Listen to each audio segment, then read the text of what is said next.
The following is a sponsored program paid for by Robin Gwaltney Group, RE/MAX Results. Welcome to Rochester Real Estate, featuring Robin Gwaltney from Gwaltney Group RE/MAX Results and Andy Brownell. Here's Andy Brownell on Rochester's News Talk, 1340 KROC AM and 96.9 FM. Good morning. Welcome to our Rochester Real Estate Program, News Talk 1340 KROC AM and 96.9 FM. I'm Andy Brownell with Robin Gwaltney, Gwaltney Group RE/MAX Results. Fresh back from a vacation / not vacation. You liking the tan? It's a good look. You were winter. Somewhere warm, I know that. We were in the Western Caribbean. Oh, wow. Nice. Yeah. Actually, several members of the Gwaltney Group, and there were some other realtors from Rochester and several more from the Twin Cities. It was with the Minnesota Realty School. They took a continuing education cruise. They I like called the sound it, of that. right? They called it CE at Sea, or hashtag the One Cruise. It was actually awesome because the cruise is 7 days, right? We left from Miami and came back to Miami, and there were only 2 days that we were at sea. So each of those days was scheduled for 7.5 hours. Oh, okay. So, there were really just 2 class days, and it was 15 hours, which is our annual requirement. Then we have to have that done by middle of summer. So now it's like, hey, it's not even the end of January, and we've got that checked off our list. Plus you had a vacation at the same time. Plus we had a really good time. So we took, I was super excited about how great the Gwaltney Group has been doing. So I put a little invitation out there to the entire team, and we have a big team, that as long as we made our goals for 2019, then I would be paying for the team members' cruises. Wow. Now, they all brought spouses and kids and, stuff like that. I think there was a group of like 40 of us. But anyway, I will tell you what, that might be the best money I spent all year because it was such a team building experience. We had so much fun and, got our continuing ed out of the way. Yeah, how could you not have fun? It was awesome. Sure. So, okay, I'm trying to draw attention to what you did here because I think it's brilliant, by the way, to make the continuing education something really, really attractive instead of something, oh gosh, we got to go to a hotel for the weekend and sit in a closed up room.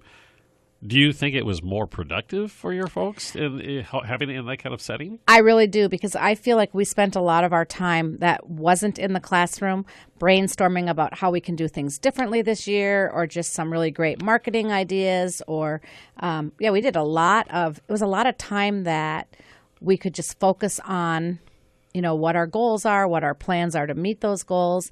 And, we're sitting in the sun on the top deck of the cruise ship. It was awesome. Yeah, we had a really good time. You tend to be a little more enthusiastic about the topic when you're in that setting. It used to be that when you'd go on a cruise, you were just like off the radar. There was no internet. There was no cell phone.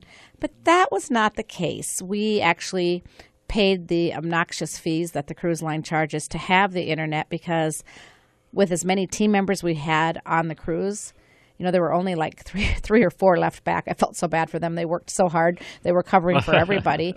But we had to be able to communicate back and forth. So we were making internet phone calls and, had email and texting and everything. So we didn't miss a beat. I think we got 5 houses sold while we were out at sea. On vacation. Yeah. Well, vacation / work. Work, Andy. It was all work. Work / vacation. No, it was awesome. It was really good. So you mentioned this annual requirement that realtors have to fulfill for continuing education. What kind of things do you cover in continuing education? Well, there's always a required module each year, and we always have to do we have the things that we absolutely have to know, like fair housing and agency, and then you can take classes. One of the classes we had on the ship was about being a great negotiator.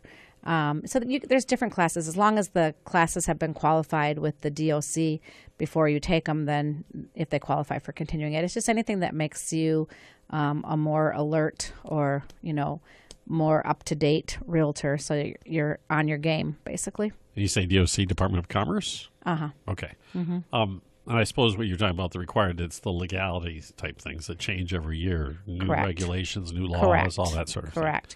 Yeah, it's like any other profession. Well, it's funny because here in the United States, we do hold our professionals to a certain standard. One of the things we did on the cruise was we did a tour of homes in Roatan, Honduras.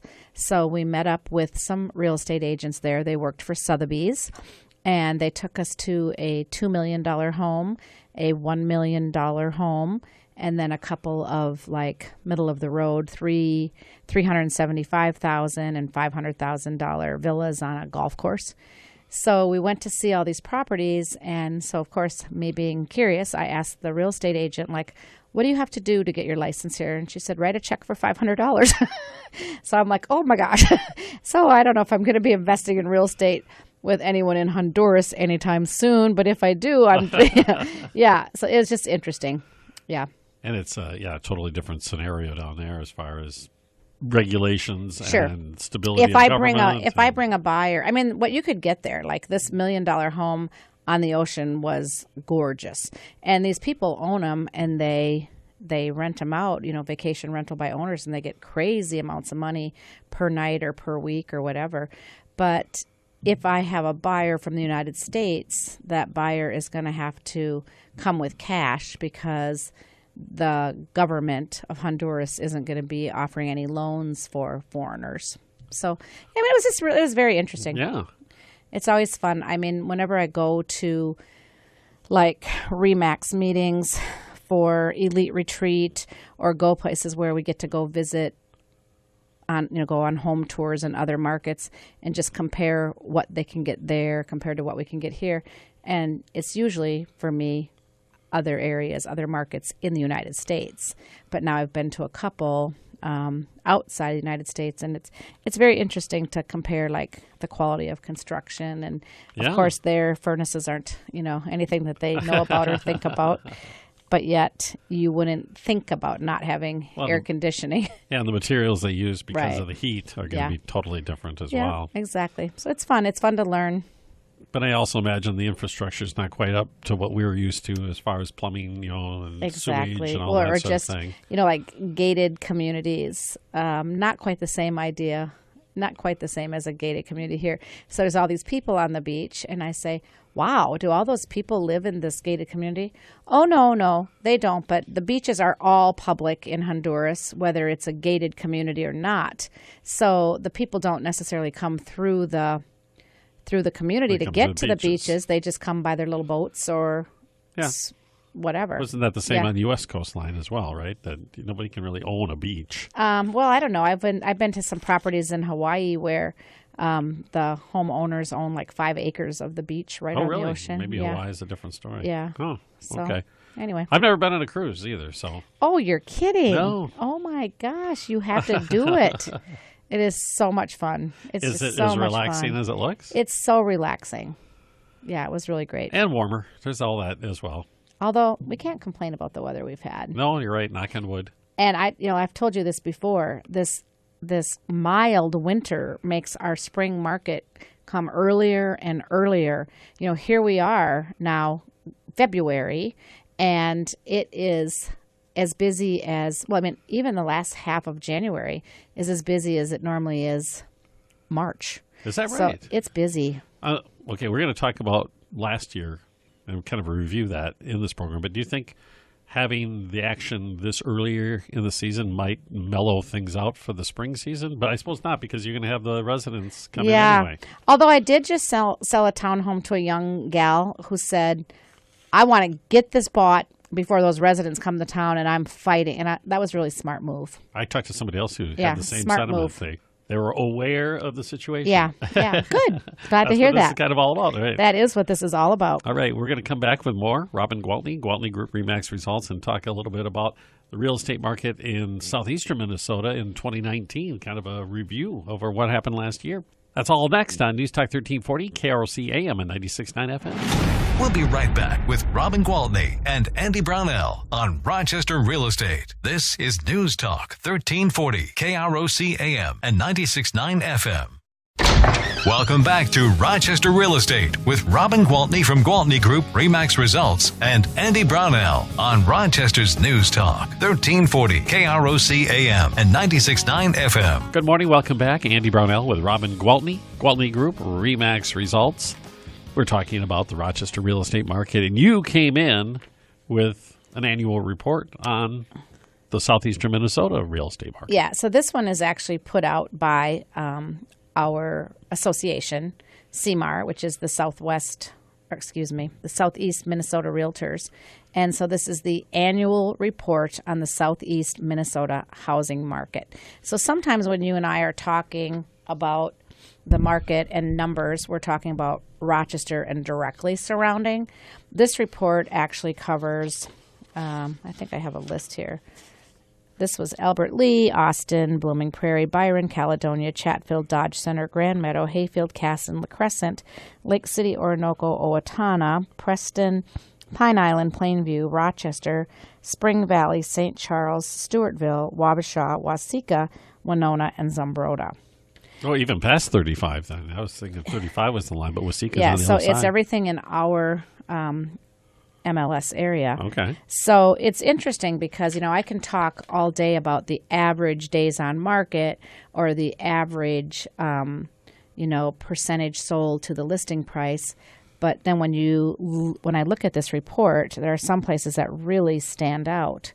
And it's with all the numbers, like the topics on this report are total closed sales, the change from 2018.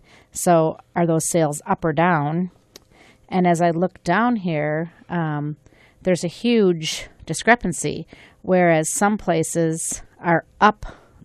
Caledonia is up by 62.5%. So I don't know what's going on in Caledonia. And then at the same time, Lake City is down by 10%. Orinoco is down by 11%. That surprises me.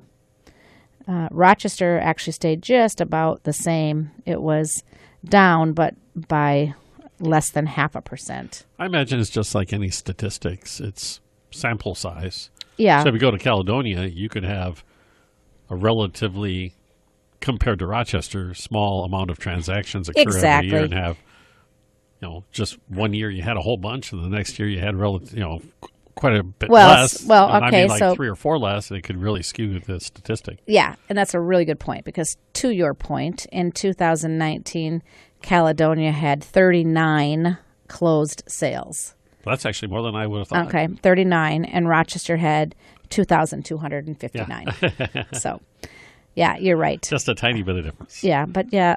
And I like to look because sometimes people will call me and they'll specifically want to know, what can you tell me about our market here in Winona? And it's nice that even though I sell very seldomly in Winona, we do. We have one listing there now, and we've had a few buyers that we've helped there recently. It's nice that I have all of this data at my fingertips, from our MLS. But you've just started kind of focusing on that Mississippi River area this year, right? Yeah, because we have more agents that have joined our team that are very familiar with the area. They live down there. I have one gal that's over in Pepin, Wisconsin, and licensed in Wisconsin. And then we have a married couple that are both doing second career real estate. I don't think you've got to meet them yet, Sherry and Kelly Murphy. No, I haven't And yet. they're focusing on the whole River Valley. Sherry grew up in Reed's Landing with me, and then she moved away after high school and lived down in La Crosse for a long time, but now she's back in Reed's Landing. So she's working on my team. She's my neighbor. It's fun. That's a beautiful part of it. I mean, people who move here to Rochester, I don't think a lot of them realize that, that Mississippi River Valley is so close. It's so close, and it's so beautiful. People say to me, you actually live over there? And I'm like, well, I do. Not by design. Scott and I built the house over there about, I think it's been 15 years now ago. And we built it as a weekend place, a summer getaway, because we were so close to buying a cabin up in Hayward, Wisconsin. I mean, we were ready to sign the purchase agreement. And I looked at him and I thought, when are we going to have time to go there? I just don't really see this You have to happening. get a helicopter. Yeah, I don't really see this happening because by the time it takes to get there and then actually spend any amount of time there, I'm never away from work that long. You know that. I mean, it's not going to happen.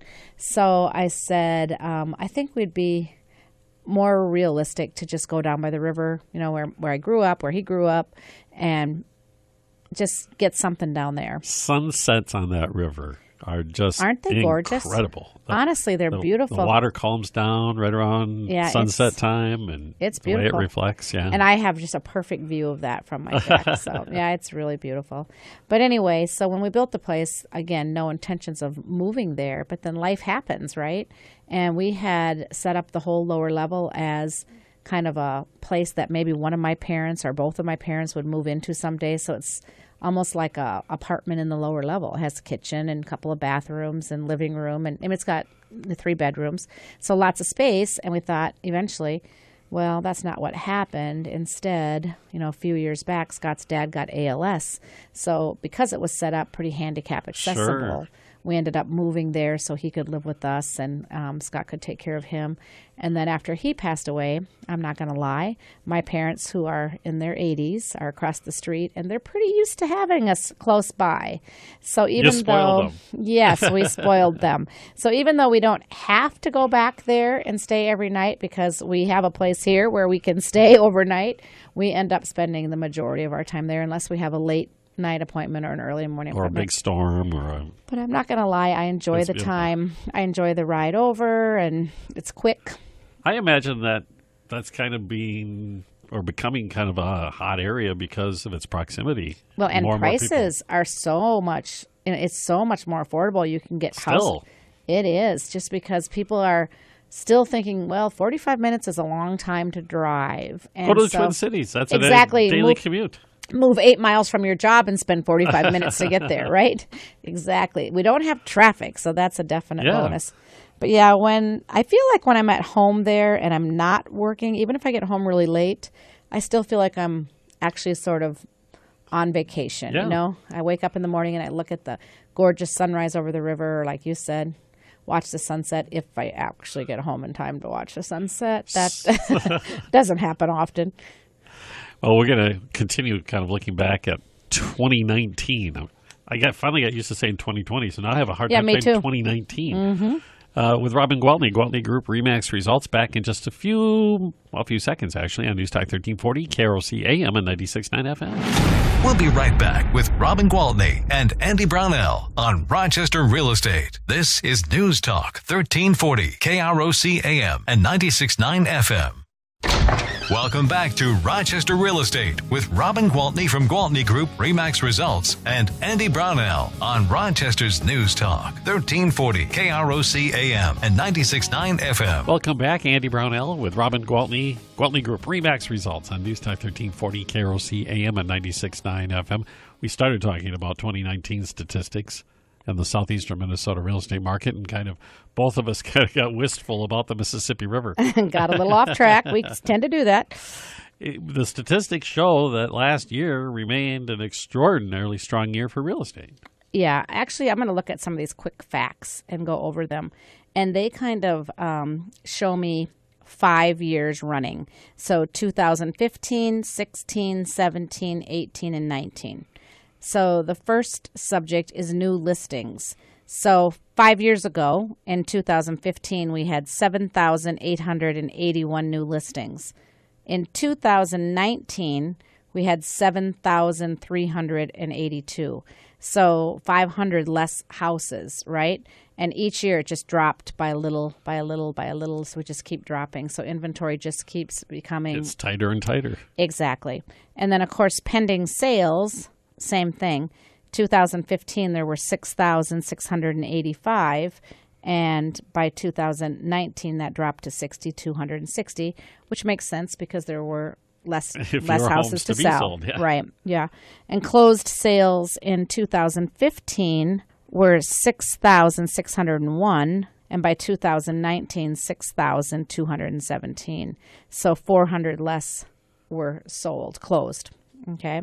And again, we had 500 less in inventory, and we had a few less in pending. Yeah. So, I mean, the market It all is matches just, up. yeah, it matches up, but it's just, things are, like you say, kind of tightening up. So as far as inventory for homes for sale, at the end of the year in 2015, there were still 1,426 available. That's for the whole region, though. Yes, the whole southeast Minnesota. Wow. And then by the end of 2019, it was only 1,140. So again, fewer. There's something here that hasn't gone down, and that is the median sales price, the average sales price. So again, taking in consideration of all of those markets, so we're not talking about just the Rochester market, but all of those markets, lots of small towns, lots of rural areas, lots of smaller houses, right? The median sale price back in 2015 was $155, and the median sale price in 2019 had jumped to $202. Average sale price went from $177,423 in 2015 to $227,077 in 2019. So, like a $50,000 increase over 5 years. So that brings me back to that article that I brought in about where are the places that are going to become unattainable or, very hard to afford. Right. Yeah, hard. And we can see that. They just keep going up. But this is classic free market exercise here. This would be a great thing to present to an economics class. Yeah. You have the classic reduction in availability with an increase in demand. Yeah. It's going to result in, the market's doing what it's supposed to do except for one area. Right. New construction. Right. Exactly. Days on market, that's something that has gotten more desirable for a seller every year since 2015. In 2015, the average days on the market was 73 and dropped down in 2019 to 56. That's region-wide, too. Region-wide, and again, decreasing just a little bit each year. And then this is the one I like. The percent of the original list priced, okay? So let's say a house gets listed at $300,000. They realize after 40 days or 60 days that was too much, so they drop it. When it sells, they're saying, what was it originally listed at, okay? As far as the percentage of list price to sale price. But this even includes people who price their homes too high. Even includes the overpriced houses. Okay. And in 2015, the average percent of original list price received was 95.1%. It went up to 96% in 16, to 96.9 in 17, to 97% in 18, and that's where it remained in 2019.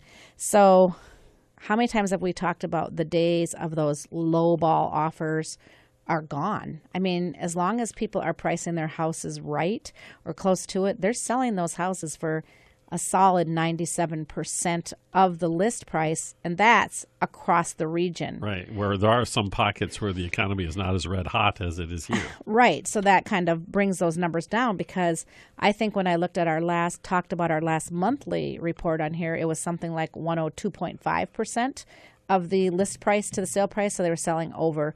And some of that was because people were tacking on some closing costs, and some of it was because of bidding wars. I mean, I'm already seeing multiple offers. I presented a seller earlier this week with 4 offers on his property, and we had just put it on the market for 1 day. So, I mean, this is January. Right. Well, this February is the thing now. we were talking about last April and May. Yep. It's starting. It's starting. Maybe we should do that one of these shows again, revisit what you need to be, where you need to be as a buyer to be ready for this. Yes, that's probably a really good idea. So 10% of homes for sale at the year end were 100,000 and below. That is not very many. And unfortunately, that's 30% less than the year before. So we're seeing fewer and fewer of those affordable houses. So this is region-wide? This is our southeast Minnesota. Mm-hmm. So at the end of the year, there was 1,000 home inventory left over, and only 10% of those were on $100,000. Yes. So only 100 homes across the entire southeastern Minnesota that fell in that category. Correct. That's incredible. Yeah, it is. So I think, these are all, there's a whole bunch more statistics in here, and I feel like, again, what's nice about this is I can break it down city by city. So if somebody who's listening, whether they're in Caledonia or Orinoco or Spring Valley or Wabasha, especially Wabasha, Zumbrota, I can break down, what your specific market is doing and what you can expect when it's time to get that house on the market, and, how quick is it going to go, and how much are we going to get for it, and those kind of things. Yeah, a lot of good information to back up your instincts. Mm-hmm. So I'm going to get a little off track again, because you said I could teach this in an economics class. You could.